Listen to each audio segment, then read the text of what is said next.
Най-хубавата гаранция. Това беше... Преценявате за този Big Brother в крайните времена. О, Има избор добър да направи нещо хубаво, ама... много притеснение. Не. На ти хлебче. Аз, моето притеснение, нали, не е притеснение.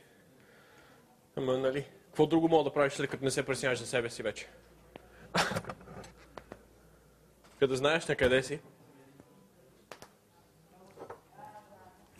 какво мога да правиш? Да сочиш път. Но сочиш, ако те виждат. Не, винаги сочиш. Те виждат или не, техна сметка пак. Нямаш избор.